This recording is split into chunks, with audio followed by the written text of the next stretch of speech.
Hello, I'm Liz Mulvaney and I'm gearing up for the Basel Tattoo in July 2024. With a Masters of Clinical Exercise Physiology, a Bachelor's of Exercise and Sports Science and a Diploma of Clinical Pilates, I'm putting my knowledge to the work in preparation for this performance in Switzerland. Today I'm here to share the science behind my plan in the hopes that it might assist fellow Highland dancers in their competition or their tattoo preparation. So the first concept I'll introduce is periodization.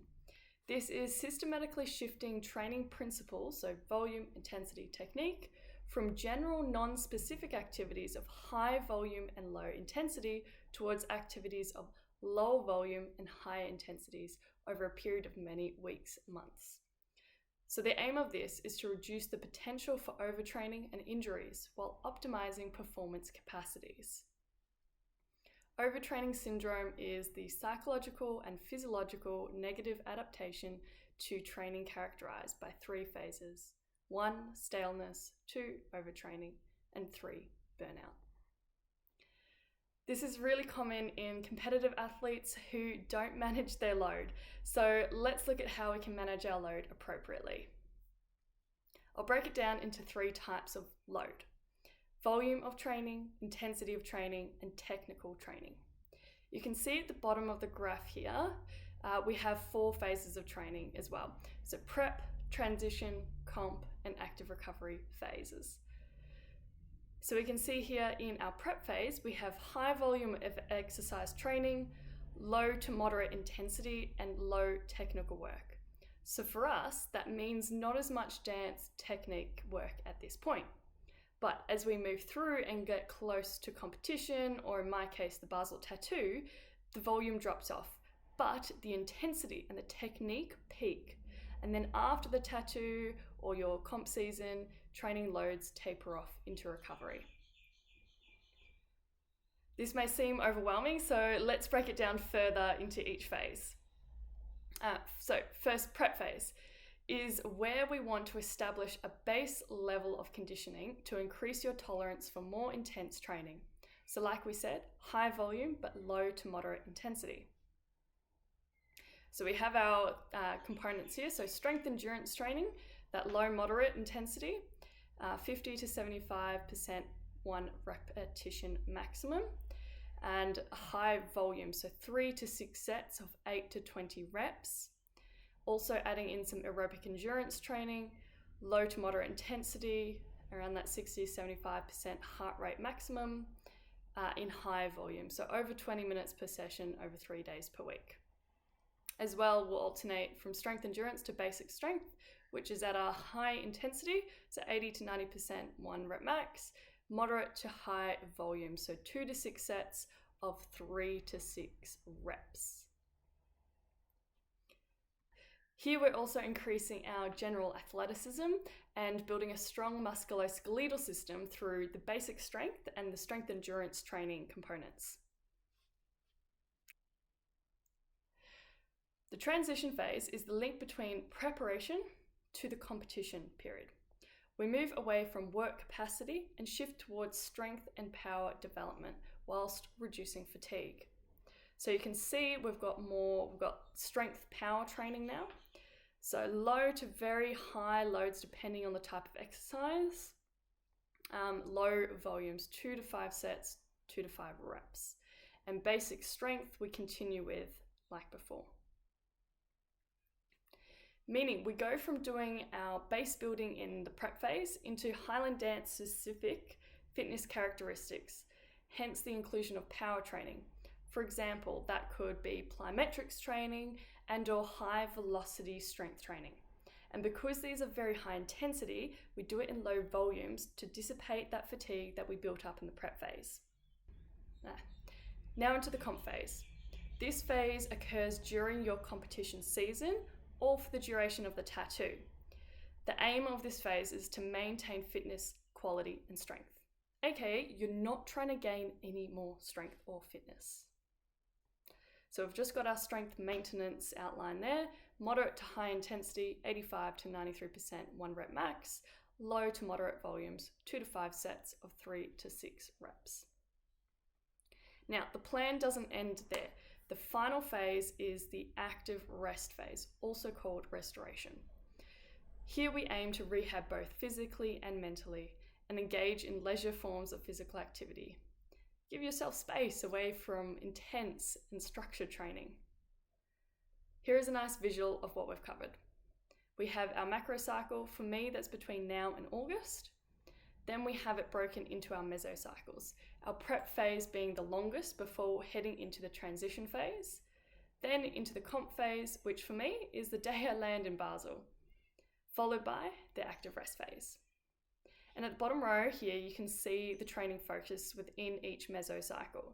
The prep phase, we have alternating basic strength, so BS, with strength endurance, so SE. Training approximately every fortnight for those little blocks there. And then we hit the transition phase. We alternate fortnightly the strength power and basic strength training. When in the comp phase, you can see only doing maintenance strength, and then the focus after the tattoo will be restoration.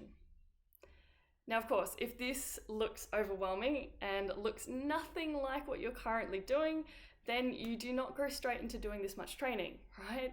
You will have to first gradually, progressively overload your training until you get here. And also to note, within each of these mesocycles, we can break it down into microcycles, what a day or a week looks like. So, for example, here is what my prep phase weeks will look like. You can see here my volume of dancing is up to 4 hours, my running is up to 3 hours, my basic strength or strength endurance is up to 3 hours, with, of course, mobility and active recovery daily. I pick running because I enjoy it, but you could also pick things like swimming, cycling, rowing, etc. Now, if you're wondering where Pilates might fit in here, if done in high enough reps, Pilates could be considered your strength endurance training. However, you can also use Pilates exercises as your form of mobility and flexibility training, so in that active recovery stuff. This is a nuanced area, so I won't go into detail now. And this is what I aim my transition phase to appear. Like, as you can see, my volume is decreasing, but my intensity is increasing with more of a dance and power emphasis. Now my comp phase is the day I arrive in Basel. When arriving at the tattoo, we immediately jump into doing very long rehearsal days. After the live shows commence, we'll be diligently refining our dance during daytime rehearsals, but still need to be in peak condition for the evening performances. So here, to maintain our quality, we engage in strength 2 to 3 times per week and keep up our daily mobility and active recovery. Active recovery being things like foam rolling, dynamic stretching, contrast water therapy, etc., etc. And our strength training will likely look like bodyweight exercises within our hotel room. And then my final active recovery phase will be hiking and cycling around Europe with my partner. So yes, I won't be doing any dancing then.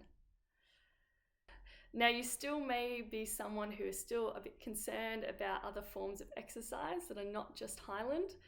Maybe you think, will I get bulky? Will I get less flexible? Will I get sore joints? The short answer to all these common myths is no. Not if you engage in suitable exercise selection and adhere to progressive overload and periodization principles.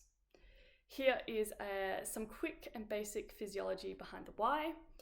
So doing aerobic endurance exercise interrupts this mTOR pathway, which is the physiological process to trigger muscle hypertrophy, which means doing aerobic exercise reduces your capacity to increase your muscle mass size.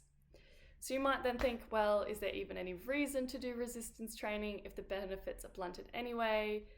Yes. On this graph, you can see that if you just do aerobic training, aka just running or just cycling or just low intensity dancing, you have minimal to no strength gains. Whereas if you do both strength and aerobic training, it still allows for greater strength gains than aerobic training alone. So great, because we're managing our load appropriately now, we can ensure to include strength and endurance training on top of our dance practice. Therefore, we get the benefits of both.